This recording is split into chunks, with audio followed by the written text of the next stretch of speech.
తదుపరి మిథున రాశి వారికి ఫలితాలు ఏ విధంగా ఉంటాయి? ఏ దైవాన్ని వారు ప్రముఖంగా ఆరాధించాలి? మిథున రాశి వారికి చాలా చక్కగా ఉందండి. ఆదాయం 8, వ్యయం 11, రాజపూజ్యం 1, అవమానం 7.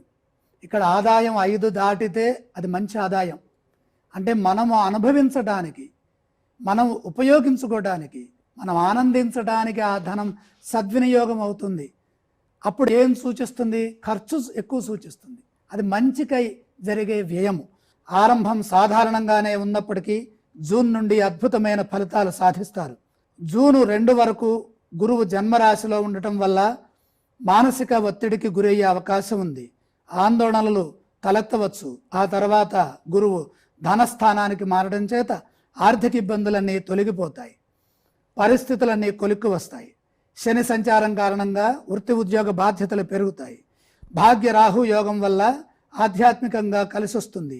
అదే రాహు అష్టమ స్థానంలో ఉన్నప్పుడు కొన్ని తెలియని మానసిక ఒత్తిడులు ఏర్పడే అవకాశం కనపడుతోంది. డిసెంబర్ 7 నుండి కేతువు ద్వితీయ స్థానంలో ఉంటాడు. ఆ సమయంలో మితభాషణం మంచిది. వివాదాలకు దూరంగా ఉండటం. అక్టోబర్ తర్వాత గురువు 3వ రాశిలోకి వెళ్ళటం వల్ల కొద్దిగా ఇబ్బందులు ఉన్నప్పటికీ కూడా శని అనుకూలత మిథున రాశి వారికి కొంతవరకు మేలు చేస్తుంది. జూన్ నుండి అక్టోబర్ మధ్యకాలంలో శుభాలు ఎక్కువగా జరుగుతాయి. ఈ కాలాన్ని సద్వినియోగం చేసుకోవాలి. వచ్చిన ప్రతి అవకాశాన్ని అదృష్టంగా మార్చుకోవాలి. మిథున రాశి వారు చేయవలసినటువంటి దేవతా స్తోత్రములు: శ్రీ మహావిష్ణువు, గణపతి, వీరిద్దరిని ఆరాధన చేస్తే మేలు జరుగుతుంది.